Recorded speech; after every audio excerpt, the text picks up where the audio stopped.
नमस्कार मित्रों, साथियों।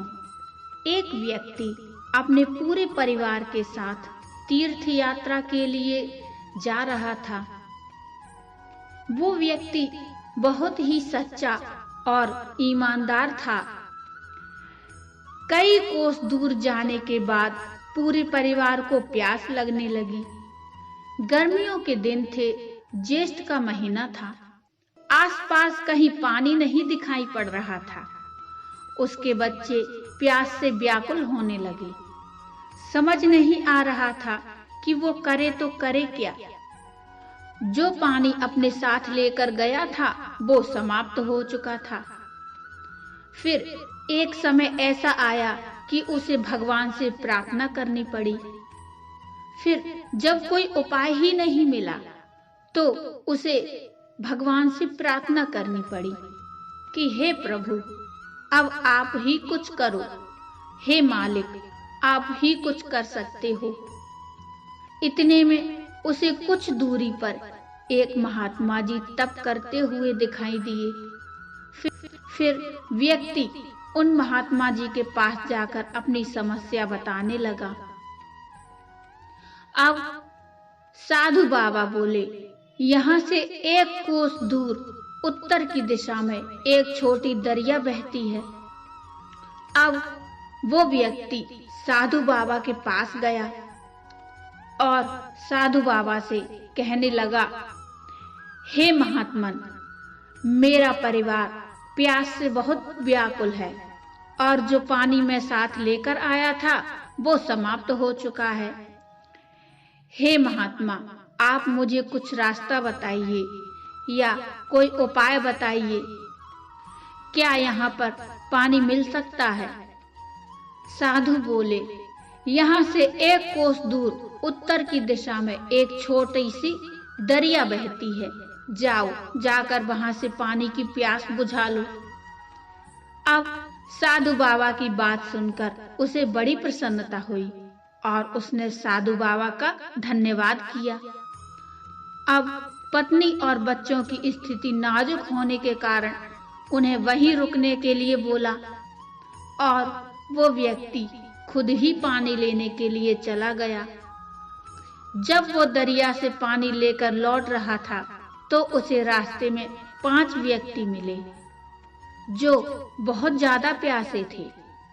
अब वो व्यक्ति जो बहुत ही सच्चा और ईमानदार था और उसकी आत्मा भी एक पुण्य आत्मा थी, अब उस व्यक्ति को उन 5 व्यक्तियों की प्यास देखी नहीं गई और अपना सारा पानी उन प्यासों को पिला दिया। जब वो दोबारा पानी लेने आ रहा था तो 5 और व्यक्ति मिल गए जो उसी तरह से प्यासे थे। अब उस व्यक्ति ने फिर से अपना सारा पानी उनको पिला दिया। यही घटना बार बार होती रही और काफी समय भी बीत चुका। समय बीत जाने के बाद जब वो नहीं आया तो साधु बाबा उसकी तरफ चल पड़े। बार बार उसके इस पुण्य कार्य को देखकर साधु बाबा कहने लगे, हे पुण्य आत्मा, तुम बार बार अपना बाल्टी भरकर दरिया से लाते हो और किसी प्यासे के लिए खाली कर देते हो। इससे तुम्हें क्या लाभ मिला? तो वो व्यक्ति कहने लगा, मुझे क्या मिला या क्या नहीं मिला, इसके बारे में मैंने कभी नहीं सोचा, पर मैंने अपना स्वार्थ छोड़कर अपना धर्म निभाया है। तो साधु बाबा बोले, ऐसे धर्म निभाने से क्या फायदा जब तुम अपना कर्तव्य ही भूल गए। ऐसे धर्म निभाने से क्या फायदा जब तुम अपना कर्तव्य नहीं निभा पाए। बिना जल के तुम्हारे अपने बच्चे और परिवार ही जीवित ना बचे।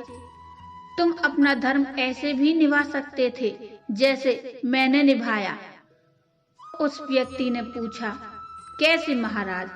तो साधु बाबा ने कहा, मैंने तुम्हें दरिया से पानी लाकर देने के बजाय दरिया का रास्ता ही बता दिया था। तुम्हें भी उन सभी प्यासों को दरिया का रास्ता ही बता देना चाहिए था, ताकि तुम्हारी भी प्यास मिट जाए और अन्य प्यासे लोगों के लिए भी फिर किसी को अपनी बाल्टी खाली करने की जरूरत ही नहीं होती। इतना कहकर साधु बाबा अंतर्ध्यान हो गए। अब उस व्यक्ति को सब कुछ समझ में आ गया था कि केवल स्वयं पुण्य कमाने में ना लगकर अपने कर्तव्य का निर्वाह करते हुए दूसरों को भी पुण्य की राह दिखाएं। किसी का भी भला करने का सबसे सही तरीका यही है कि उसे परमात्मा और सच्चाई की राह दिखा दें। मित्रों, पुण्य करना अच्छी बात है, लेकिन पुण्य भी करिए और अपने कर्तव्यों का पालन भी करिए। साथियों, इस कथा से क्या सीख मिलती है, ये आप मुझे कमेंट में बताइए। और कथा यदि अच्छी लगी हो तो लाइक कर दीजिए और चैनल को भी सब्सक्राइब कर लीजिए। तो मिलते हैं फिर एक और नई कहानी के साथ। तब तक के लिए नमस्कार।